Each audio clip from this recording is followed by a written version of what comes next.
প্রিয় ছাত্রছাত্রীবৃন্দ, আবার চ্যানেলে তোমাদের স্বাগত জানাই। আশা করি তোমরা আমার চ্যানেল ফলো করো, আর যারা করো না তাদেরকে তোমরা শেয়ার করে দাও, তারা যাতে করতে পারে। আজকে আমি, যেহেতু মাধ্যমিক পরীক্ষা শেষ, এবারে তোমরা সব পছন্দ করবে কে কি নেবে।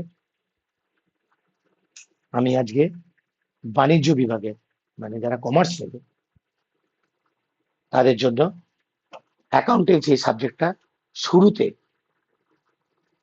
যাতে বুঝতে অসুবিধা না হয়, সেই জন্য আজকে তাদেরকে আমি ওই অ্যাকাউন্টেন্সি বিষয়ে কি করে জার্নাল এন্ট্রি হয় তার নিয়মাবলী সম্বন্ধে জানাবো।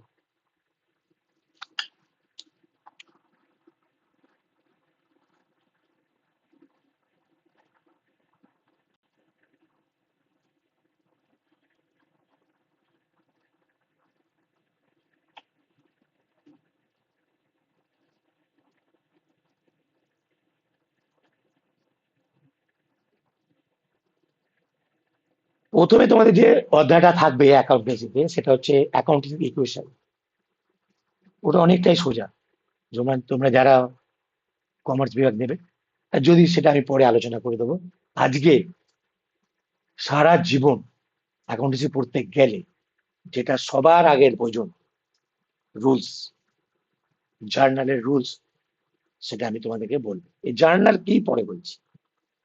প্রথমে বলি, সারা দিন তোমরা ঘর থেকে যখন বেরো, সেখান থেকে শুরু করে রাত্রে যখন ঘরে ঘুমাতে যাও, তোমরা অনেক কিছু কাজকর্ম করো।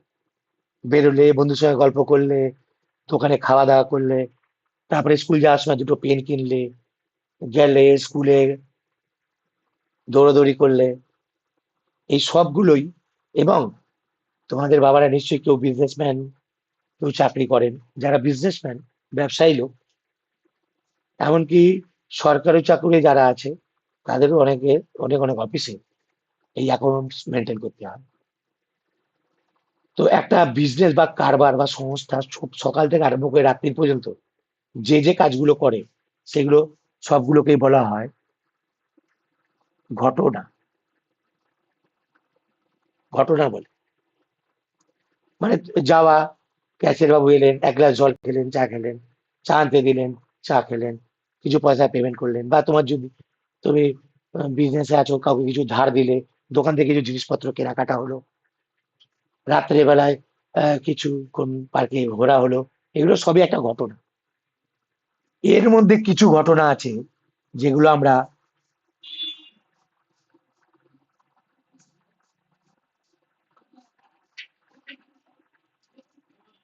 অর্থের মাপকাঠিতে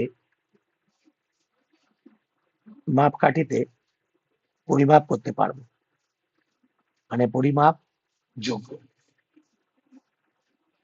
তারপর সেটা হচ্ছে চা কিনতে দেওয়া, কাউকে ধার দেওয়া, দোকান থেকে স্টেশনে জিনিস কেনা, বিজনেসের কোনো আয় আসছে সেটাকে নেওয়া, সে তুমি ছোট দোকান থেকে আরম্ভ করে সবকিছু।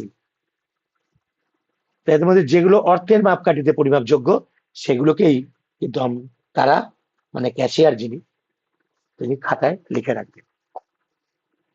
সেগুলোকে বলা হয় লেনদেন।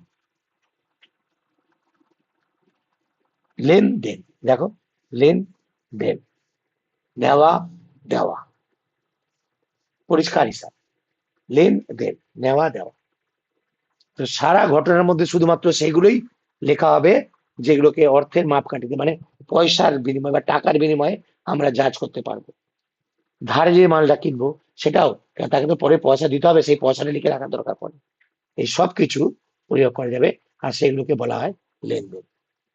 আর অ্যাকাউন্টসে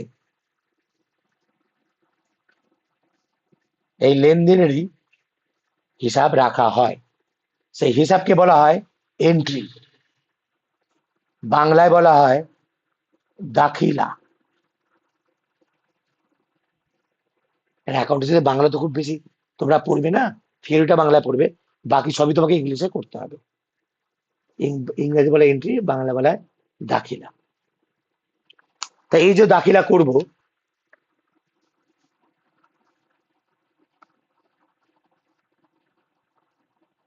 এই যে দাখিলা করব, এই দাখিলার দু ধরনের হয়। এবার আমি আর দাখিলা বলছি না, এই এন্ট্রি যে সিস্টেম আছে, মানে পদ্ধতি, দু রকম। সিঙ্গেল এন্ট্রি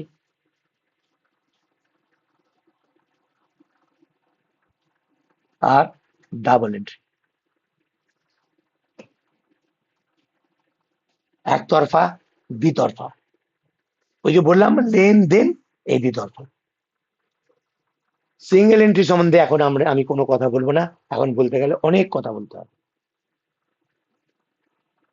সিঙ্গেল এন্ট্রিতে কোনো ডেবিট ক্রেডিট রক্ষা করা হয় না, এটাকে কনভার্সন মানে আবার পাল্টানো যায়। আজকে আমরা আলোচনা করব ডবল এন্ট্রি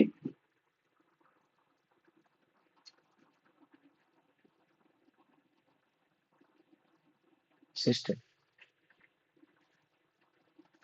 ডাবল মানে বুঝতে পারছো, দুটো দিক থাকবেই।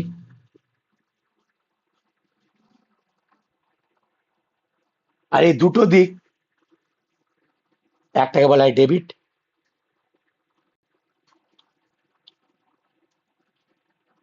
একটা বলা হয় ক্রেডিট। শর্টলি একে বলা হয় ডিআর, একে বলা হয় সিআর। দুটো দিক থাকবেই, যে কোনো যে কোনো দাখিলার এই দুটো দিক ডাবল এন্ট্রি সিস্টেমে থাকবেই। যেমন পারচেজ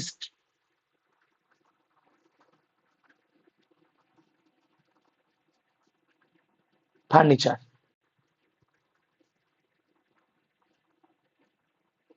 এখানেও দুটো জিনিস আছে, কিছু তো কিছু পয়সা দিতে হবে।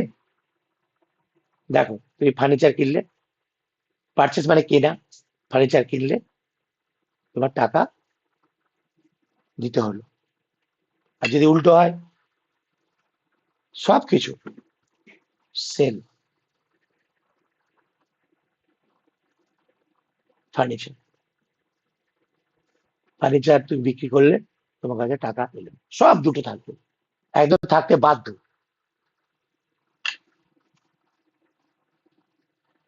তো এই যখনই আমরা এই দুতরফা দাখিলা পদ্ধতি করতে যাব, ডেবিট ক্রেডিট তো বুঝে গেলাম, কিন্তু কাকে ডেবিট কাকে ক্রেডিট করবো, আজকে ওই বিষয়ে আমি বলবো।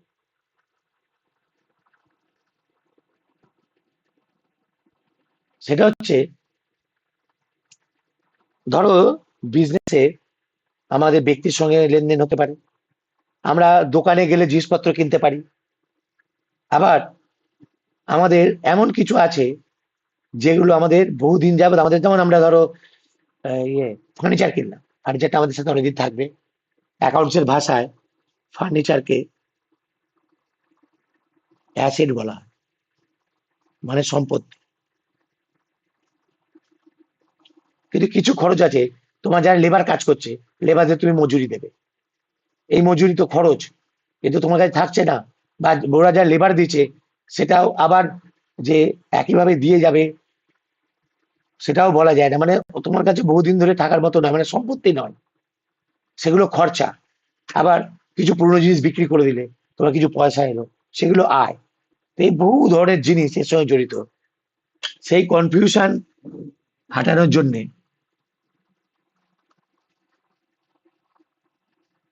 অ্যাকাউন্টসে চিরাচরিত কাল ধরে একটা রুলস হচ্ছে গোল্ডেন রুলস।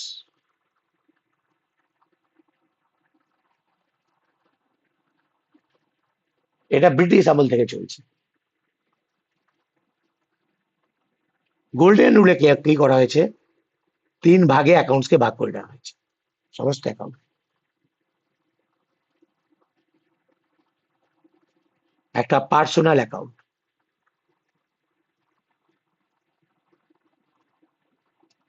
আচ্ছা আরেকটা কথা, অ্যাকাউন্টকে শর্টলি এরম ভাবে লেখা হয় পার্সোনাল অ্যাকাউন্ট, একটা আছে রিয়েল অ্যাকাউন্ট,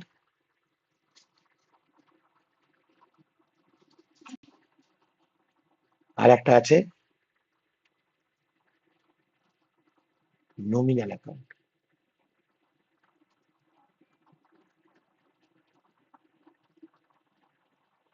পার্সোনাল অ্যাকাউন্ট ব্যক্তি সম্পর্কীয়, মানে কোনো ব্যক্তিকে দিলে বা কোনো ব্যক্তির থেকে নিলে বা কোনো কোম্পানির কাছ থেকে কিছু নিলে বা কোনো ফার্মের কাছ থেকে নিলে, ব্যক্তি মানে শুধু রামসাম যদু মধু নয়, Ram and sons, messrs sense brothers, যা থাকবে সেগুলো পার্সোনাল অ্যাকাউন্ট। যেমন মেসার্স সাহা অ্যান্ড সন্স, আর রাম, সাম, এই রাম যদু মধু যা থাকবে এটসেট্রা, এগুলো সব পার্সোনাল অ্যাকাউন্ট। এর নিয়ম হচ্ছে ডেবিট is the receiver আর ক্রেডিট is the giver। মানে যে দেয় সে ক্রেডিট, আর যে পায় সে debit. Debit is the receiver, গ্রহিতা দাতা।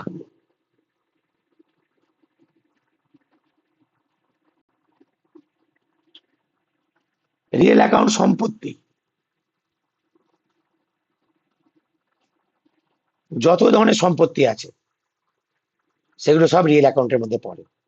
মানে ট্যানজিবল ইনট্যানজিবল, মানে দৃশ্যমান অদৃশ্যমান দুটোই হতে পারে।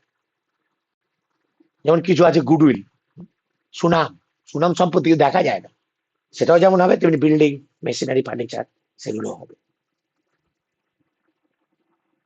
Real account. এর হচ্ছে ডেবিট হোয়াট কামস ইন, আর ক্রেডিট হোয়াট গোজ আউট। তার মানে আসলে ডেবিট আর গেলে ক্রেডিট। এই এটা হচ্ছে সম্পত্তি। নমিনাল অ্যাকাউন্ট হচ্ছে তোমার খরচ, ক্ষতি, আয়, লাভ।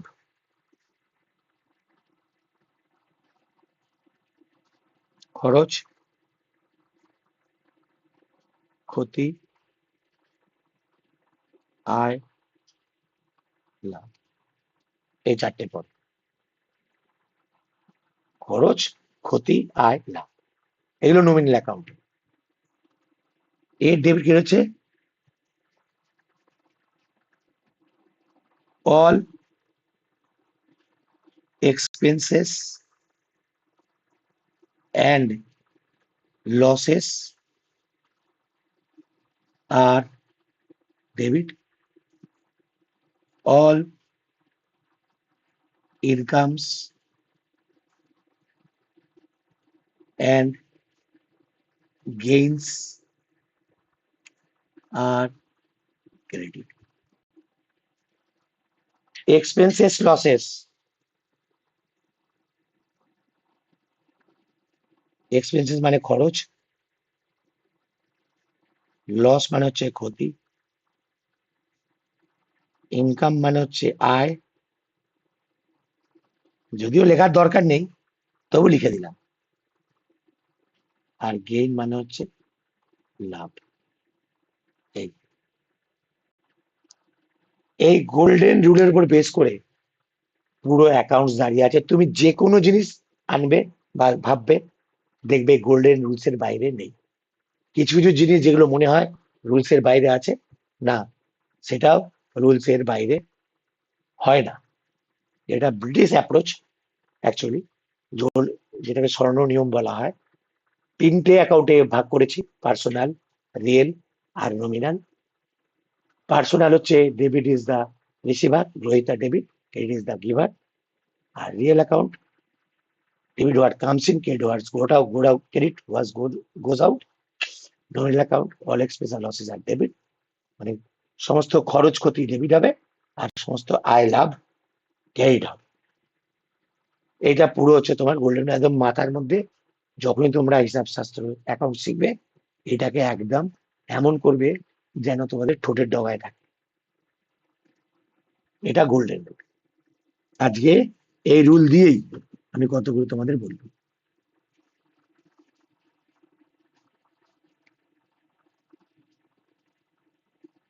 কতগুলো এক্সাম্পল দেবো এই রুল দিয়ে। যেমন ধরো, আচ্ছা আরেকটা কথা, দু ধরনের লেনদেন হয়। এক, ক্যাশ ট্রানজাকশন,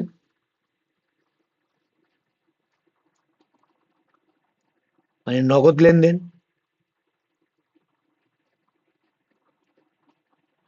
আর 2 নম্বর হচ্ছে ক্রেডিট ট্রানজাকশন। এই ক্রেডিট সেই ক্রেডিট নয়, মানে ডেবিট ক্রেডিট নয়। এই ক্রেডিট মানে হচ্ছে ধার, ধারে লেনদেন। এটা বলতে ভুলে গেছিলাম। এই ধারে লেনদেন, যেমন আমি উদাহরণ দিচ্ছি, সোল্ড গুডস, গুডস এর নাম সোল্ড ফার্নিচার টু রাম, বলে ₹5,000। যতক্ষণ না তোমার অ্যাকাউন্টস এর এন্ট্রিতে ক্যাশ লেখা থাকছে, ক্যাশ অ্যামাউন্ট আছে, কিন্তু ফর ক্যাশ বা ইন ক্যাশ লেখা না থাকে, বিশেষ করে পারচেস আর সেলস এর ক্ষেত্রে, সোল্ড হচ্ছে সেলস, তখন জেনে নেবে ওটা ধারে লেনদেন হয়েছে। আর ধারে লেনদেন হলে তোমাকে তার নাম তোমার খাতায় লিখে রাখতে হবে, কেননা ইন ফিউচার, ভবিষ্যতে তোমাকে তার থেকে তো টাকা পেতে হবে, তো তার নামটা লিখতে হবে। তো ওই জন্য এরকম সেন্টেন্স পাওয়ার সঙ্গে সঙ্গে, যেহেতু আমি বলেছি দুতরফা দাখিলা পদ্ধতি, তো দুটো অ্যাকাউন্ট তোমায় খুঁজে বার করতে হবে। এক্ষেত্রে একটা বোঝা যাচ্ছে রাম, রাম অ্যাকাউন্ট, একটা বোঝা যাচ্ছে রাম অ্যাকাউন্ট। আসবাবপত্র রাম ফার্নিচার রামকে বিক্রি করেছে। আর এটা তাহলে কি হবে? ক্যাশ তো হবে না, কেন? ইন ক্যাশ বা ফর ক্যাশ লেখা নেই। তাহলে এখানে আরেকটা এন্ট্রি হবে, যেটা বিক্রি করেছি, ফার্নিচার। এবারে তোমাদেরকে নেচার অফ অ্যাকাউন্ট বলতে হবে, এটা পার্সোনাল, রিয়েল না নমিনাল। নাম আছে পার্সোনাল, আর ফার্নিচার আমাদের সম্পত্তি, অনেকদিন থাকবে, রিয়েল।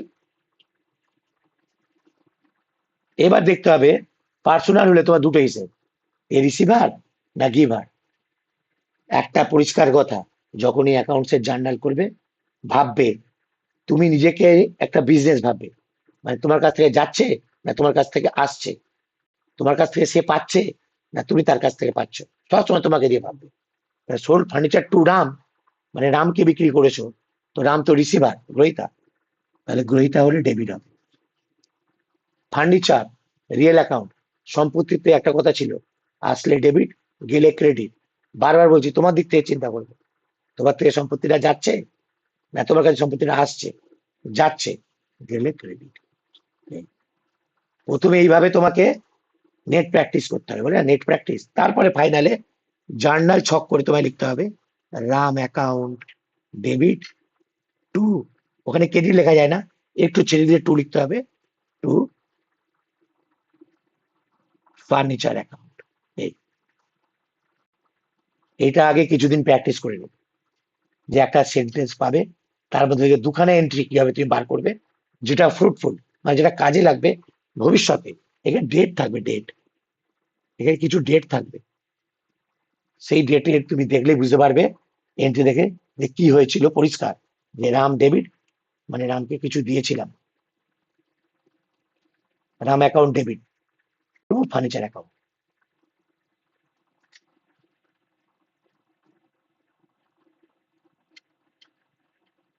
ঠিক আছে? সোল্ড ফার্নিচার টু রাম, একটা রাম অ্যাকাউন্ট, একটা ফার্নিচার অ্যাকাউন্ট। ক্যাশ হবে না, কেন নগদ ট্রানজাকশন হয়নি। সোল্ড, সোল্ডের সেলস হবে না, সেলস তখনই হয় যদি ফার্নিচারের নাম না দিয়ে, যদি এখানে গুডস লেখা থাকতো, তাহলে Ram account debit to sales হতো। ফার্নিচার চলে যাচ্ছে, সম্পত্তি চলে গেলে ক্রেডিট, আর রাম পাচ্ছে, Ram receiver debit.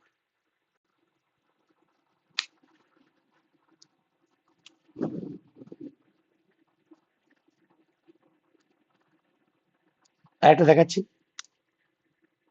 Paid wages ₹500। Wages মানে হচ্ছে মজুরি, পেইড মানে হচ্ছে দেওয়া হলো। এটা তো আর ধারে হবে না রে বাবা, দেওয়া হলো মানে দিয়ে দিয়েছি, ধারে হবে না। তো পেইড ওয়েজেস, মজুরি দেওয়া হলো, এখান থেকে তোমাকে দুটো অ্যাকাউন্ট খুঁজতে হবে। পেইড বলে কোনো অ্যাকাউন্ট হয় না, তাহলে একটা ওয়েজেস,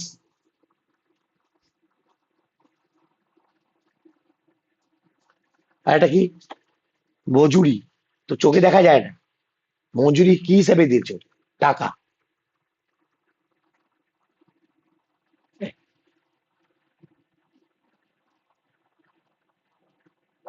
ওয়েজেস না পার্সোনাল, না রিয়েল সম্পত্তি নয়, দেখ খরচা হয়েছে, nominal account. Cash real account, সম্পত্তি রিয়েল অ্যাকাউন্ট।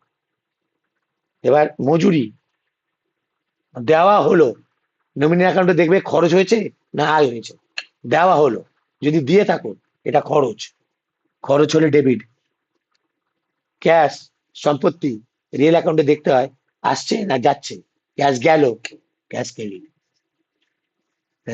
ফাইনালি লিখতে হবে ওয়েজেস অ্যাকাউন্ট ডেবিট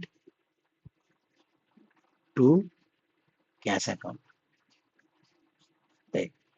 এখানে 500, ডেবিটে 500, ক্রেডিটে 500, এরকম দুটো ছক থাকবে। এই তাহলে গোল্ডেন রুল, একটা মডার্ন রুলও আছে, আধুনিক নিয়ম, সেটা আমেরিকান অ্যাপ্রোচ বলা হয়। সেটাতে অনেক রকম সিস্টেম আছে, তোমাকে সম্পত্তির খরচা, আয়, তারপরে লাইবিলিটিস মানে দায়, এসবগুলো আলাদা আলাদা করে মনে রাখতে হবে, এবং তোমাকে আলাদা আলাদা চিহ্নিতও করতে হবে, একটু শক্ত। কিন্তু এই ক্ষেত্রে তোমার গোল্ডেন রুলে সেরকম কোনো অসুবিধা তোমার হবে না। এই হচ্ছে তোমাদের অ্যাকাউন্টসের শুরুর ধাপে তোমার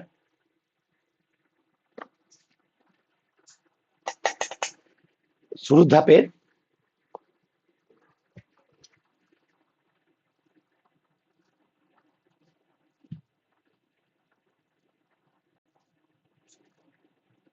এই হচ্ছে তোমাদের অ্যাকাউন্টসের গোল্ডেন রুলের ইয়ে সিস্টেম।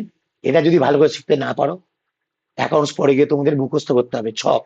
বেশিরভাগ জায়গায় দেখবে, আমি কারোর নামে বলছি না, বেশিরভাগ জায়গায় দেখা যায়, এবং বইতেও দেখা যাবে ছক দেওয়া থাকে, এটা হলে এই, ওটা হলে ওটা হলে ওই। যে জান্নার তোমাকে শিখতেই হবে, এর ভালো যদি ভালো করে শিখতে না পারো, পরে যে কোনো হিসাব শাস্ত্রে যে কোনো অধ্যায় করবে, তোমাকে ওই ছকের বেসিসে করতে হবে, মাথায় নেওয়া খুব মুশকিল আছে। আর যদি শুরুতে জার্নালটা ভালো করে রাখো, এবং সমস্ত অ্যাকাউন্ট সম্বন্ধে তোমার কাছে ভালো জানকারি থাকে, তাহলে তোমার অসুবিধা খুব কম হবে। আজকে গোল্ডেন রুল এবং 2-4টে জার্নাল দিয়ে তোমাকে শিখিয়ে দিলাম, পরে আবার অন্য অধ্যায় দিয়ে আমি তোমাদের সামনে আসবো। ভালো লাগলে বেল আইকন প্রেস করে, আবার বলছি, লাইক, এই বেল আইকন প্রেস করে দাও, সাবস্ক্রাইব করো, আর শেয়ার করো।